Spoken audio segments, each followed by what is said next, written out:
Measures of central tendency, median and mode.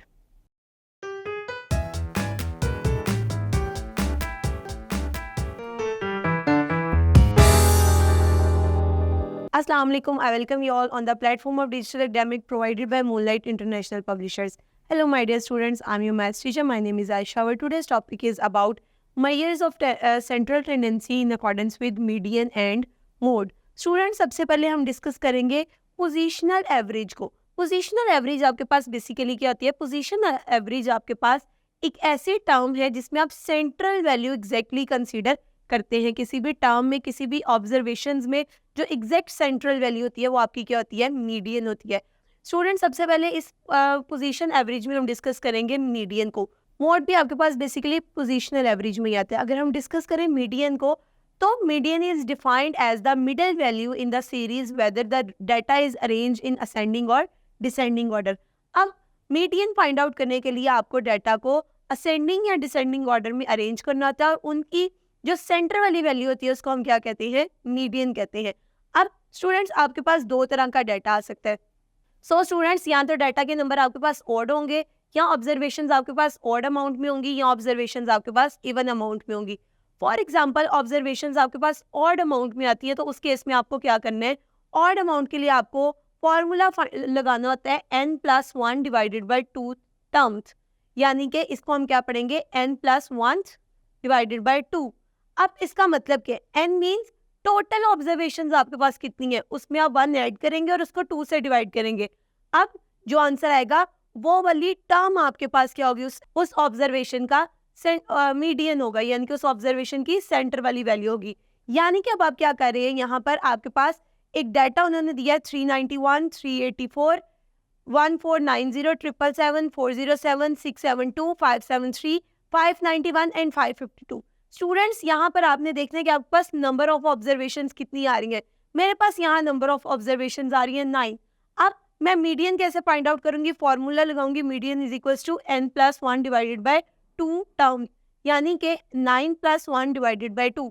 So 9+1 is equal to 10. जब आप 10 को 2 पे डिवाइड करेंगे तो आपके पास आंसर आ जाएगा 5, यानी कि फिफ्थ टर्म जब आपके पास क्या है? मीडियन है. यानी कि मेरे पास फिफ्थ टर्म आ रही है 591. अब ये 591 कैसे आई है? कि मेरे पास जो ये रॉ डाटा था इसको मैंने पहले अरेंज किया असेंडिंग ऑर्डर में, यानी कि मैंने सबसे छोटी टर्म पहले लिखी, देन उससे बड़ी, देन अगली टर्म और देन उससे अगली टर्म लिखी. तो यहाँ से मुझे पता चला कि फिफ्थ टर्म मेरे पास 591 और 591 इसका मीडियन है. सो स्टूडेंट्स, ये था ऑड नंबर्स का मीडियन फाइंड आउट करने का वे. स्टूडेंट्स, अगर हमने इवन नंबर्स का मीडियन फाइंड आउट करना है तो उसके लिए क्या फॉर्मूला आपने लगाना है? उसके लिए जो फॉर्मूला लगाना है that is 1/2 multiply by n/2 term plus n/2 plus 1 term, यानी कि जो भी आपके पास नंबर आ रहा होगा उसको आपने 2 से डिवाइड करना है. देन अगले स्टेप में आपने उस नंबर को 2 से डिवाइड करके उसमें 1 ऐड करना और उन दोनों को प्लस करना है. देन आपने उसको 2 से डिवाइड करना है. यानी कि इसकी एग्जांपल हम देखते हैं. आपके पास मीडियन दिया हुआ है, डाटा दिया हुआ है आपके पास 8, 20, 25, 31, 50 और 56, यानी कि आपके पास नंबर्स आ रहे हैं टोटल 6. सो आप कैसे फाइंड आउट करेंगे? 1/2, देन फॉर्मूला में लिखेंगे n/2 plus n/2 plus 1 term. सो n/2 आपके पास क्या आ गया? 6/2 दैट इज इक्वल टू 3. और आपके पास 6/2 प्लस 1 करेंगे तो आपके पास आंसर आ जाएगा 4, बिकॉज 3 2 ज़ा 6 और 3 में 1 ऐड करेंगे तो 4 आ जाएगा. इट मीन्स आपके पास थर्ड टर्म और फिफ्थ टर्म आपके पास क्या है? मीडियन है. अब आपने क्या करना है? थर्ड टर्म कौन सी आ रही थी मेरे पास इसमें? आफ्टर अरेंजिंग द डाटा मेरे पास थर्ड टर्म आ रही थी 25 और फोर्थ टर्म क्या आ रही थी मेरे पास? 31. अब मैंने क्या किया? 25 और 31 को प्लस किया और उसमें 2 को डिवाइड कर दिया, तो मेरे पास आंसर आ गया 28. सो यहाँ से पता चला कि अगर नंबर मेरे पास इवन है तो इवन नंबर के केस में मेरे पास मीडियन क्या आता है? 28 आ रहा है. स्टूडेंट्स, नेक्स्ट हम जाएंगे मोड पे. मोड की डेफिनेशन सबसे पहले स्क्रीन पर आपके सामने आ रही है. Mode is the value in the series which occurs most frequently. सबसे ज्यादा किसी भी डाटा में आने वाला नंबर क्या कहलाएगा? मोड. अब मोड फाइंड आउट करने के लिए अगेन आपको उस डाटा को अरेंज करना पड़ेगा असेंडिंग ऑर्डर में या डिसेंडिंग ऑर्डर में. जब हम डाटा को अरेंज करेंगे, फॉर एग्जाम्पल मेरे पास है 6, 5, 3, 4, 3, 7, 8, 5, 9, 5, 4. मैं इसको सबसे पहले अरेंज करूंगी. अरेंज करने से मुझे पता चल रहा है कि मेरे पास जो 5 है वो मोस्ट फ्रीक्वेंटली अकर हो रही है, यानी कि 5 3 टाइम्स आ रहा है. तो इस डाटा का जो मोड है दैट इज इक्वल्स टू 5। अब स्टूडेंट्स मोड्स की टाइप होती है, 3 टाइप्स है मोड की, unimodal, bimodal and trimodal. अगर मैं बात करूँ यूनी मॉडल की, यूनी मॉडल में बेसिकली आपके पास 1 मोड होता है, यानी कि एक नंबर ऐसा है जो बार बार रिपीट हो रहा है। बाई मॉडल में आपके पास 2 नंबर्स आते हैं जो बार बार रिपीट हो रहे होते हैं और वो इक्वल होते हैं, जबकि ट्राई मॉडल्स में आपके पास 3 नंबर्स आ रहे होते हैं जो बार बार रिपीट हो रहे हैं।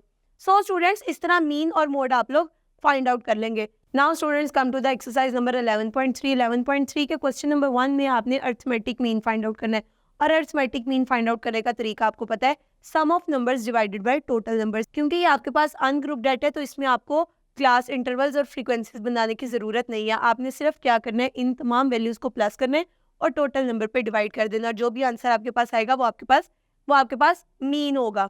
सो नेक्स्ट वीडियो में हमने मीडियन फाइंड आउट करना है। मीडियन आपके पास क्या होता है ये आपको पता है, जैसा कि अभी हमने सीखा। मीडियन में आप क्या करते हैं, मीडियन में आप सेंट्रल वैल्यू फाइंड आउट करते हैं। तो सेंट्रल वैल्यू फाइंड आउट करने के लिए आपको इस डाटा को असेंडिंग या डिसेंडिंग ऑर्डर में अरेंज करना होता है। आफ्टर अरेंजिंग आप क्या करते हैं, n/2 से डिवाइड करते हैं और आपके पास आंसर आ जाता है। और इसमें आपने ये लाजमी देखना है कि आपके पास डाटा ऑड नंबर्स में आ रहा है या इवन नंबर्स में आ रहा है। नेक्स्ट मोड फाइंड आउट करना है, that is very easy. Mode में आपने देखना है कि आपके पास रिपीटेड नंबर सबसे ज्यादा कौन सा आ रहा है, जो भी नंबर आएगा वो आपका मोड होगा।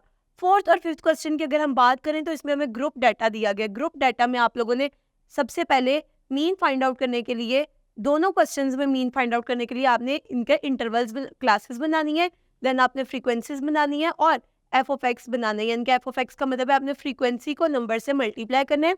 Again summation F of x find out करना है और समेशन एफ फाइंड आउट करना है, यानी कि फ्रीक्वेंसी का सम निकालना है और एफ ऑफ एक्स का सम निकालना है, और उन दोनों को डिवाइड करेंगे तो आपके पास अरिथमेटिक मीन आ जाएगा ग्रुप डाटा का। मैं उम्मीद करती हूँ आपको आज की वीडियो समझ में आई होगी। Stay tuned till next video. Allah हाफिज।